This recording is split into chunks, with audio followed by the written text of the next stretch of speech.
Alrighty, welcome back to another video, and I just wanted to talk about emotional maturity and stability. I am coming to realize that we as a society, we are lacking in the emotional stability part, and a lot of the times I am happy to see it, because that just means that when people are starting to get triggered so easily, it's because these emotions have been stuffed down for so long and they're trying to basically get out. So if you're in this stage where you find yourself getting very overwhelmed, you're starting to get triggered by every little thing, congratulations, you're on the path to freedom.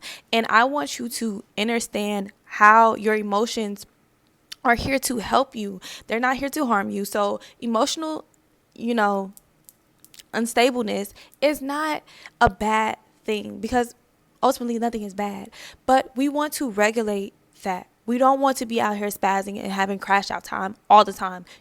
Sometimes things are going to happen, but we should not be out here crashing out over the littlest things. So regulating our nervous system and regulating our emotions help us to really, really, really push forward with those things. And a lot of times we were not able to get that emotional need met. So now we are having this crash out culture, right? We're having that. And I talked about that in the last video. But now we're going to talk about how to regulate that, because now we're here. Okay. We're here. We're here with these emotions, and they've been bottled up, and we're crying and we're emotional and we're angry all the time. How can we get out of that?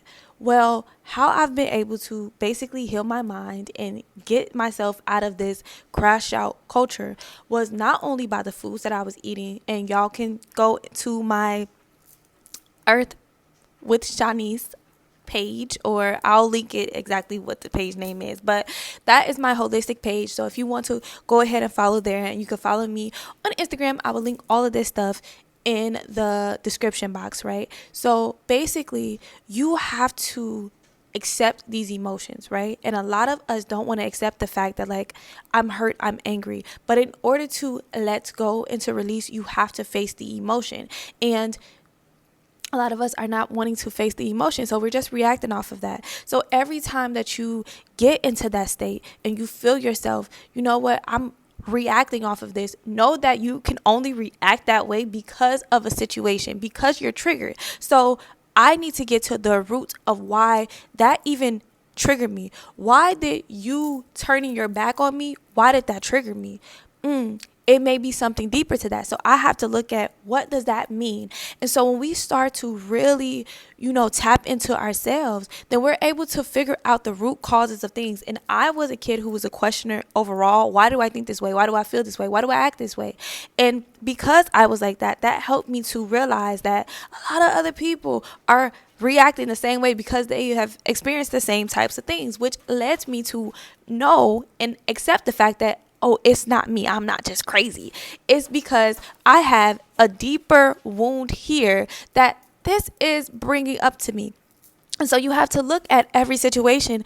Am I really mad at this person, or am I upset with the situation overall because it triggered an emotional response from back then, which was probably childhood or adolescence, or, your teenage years, something very deep that really triggered you and made you feel this type of way. So you have to truly dig deep into that to understand, what is it that I'm feeling? Because if not, we're going to have this culture that is exactly like it is, that it gets triggered off of every little thing because it's not sitting with itself. We as people, we're not sitting with ourselves. We want all the quick fixes, and we know all this information. We're getting it, but we still lack in the emotional stability part because we're not sitting with ourselves, and we're using temporary fixes. Now, I will make a video about temporary fixes and how, we have become addicted to them and what their purpose have served and how to get out of that. But right now, let's go back to the emotional stability. And that is really tapping into yourself to understand that I feel this way because of something else. And it's not really me reacting to you. It's me reacting to the hurt that I feel. And that inner child in me is wanting to express themselves outward right now because they feel hurt, abandoned, neglected. And once we get to that and we see that mostly all the roots of our problem is feeling abandonment, and our bodies will literally close down. It will shut off. It will take us to this dysregulated system because we have not healed those parts. We have not sat with ourselves long enough because we have used other things to pretty much escape it. And then we have just ruled that as like, I'm just an angry person, or I'm just a person, I don't take no mess. Well, no, it's not really that. It's really because you are really hurt, and instead of understanding yourself and trying to work through your emotions, you have allowed your emotions to run over. You have allowed your inner child to basically do all the talking. And are we going to let the little kid drive? No, we're not, because they're going to crash, right? They're going to kill us if we let them drive. So we have to take back ownership of our emotions. We have to take ownership of our mind.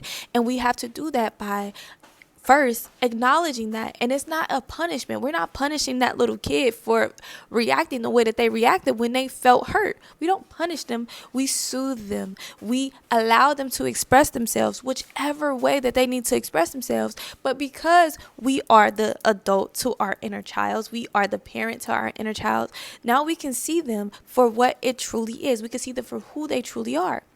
And we can say, I see why you hurt, and I understand that. I know why you're hurting, but let's get to the root cause of this, and let's break it down in a little kid terminology, because sometimes we're talking to our inner child and we're trying to get them to understand in our adult logic, and your little kid self does not understand that. They don't speak that way. They speak with imagination and parables and la la la la la's. So that is how you have to speak to them, and you have to coddle them and allow them to express themselves without feeling like, no, you shouldn't have done that. You reacted in a way.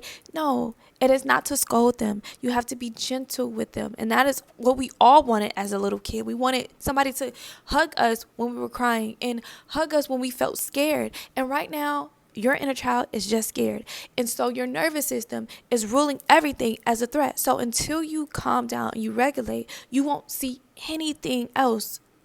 You won't be able to process anything else, because that little kid cannot understand anything until somebody comes and soothes them. I'm afraid of the dark. I'm not going to go to that closet because there's a monster there. But when that adult, when that parent comes in, cuts on a light and shows us that there's nothing really there and it was just in my imagination, then everything is okay. So that is what you need to do to your inner child in order to regulate your emotions, to feel the emotions, to release them and let them go. And now we're saying none crash out adults. Well, I hope this helped, and I'll be back with another video to help us heal, love, and be the great beings that we were meant to be. All right, I'll see y'all in the next one. Bye.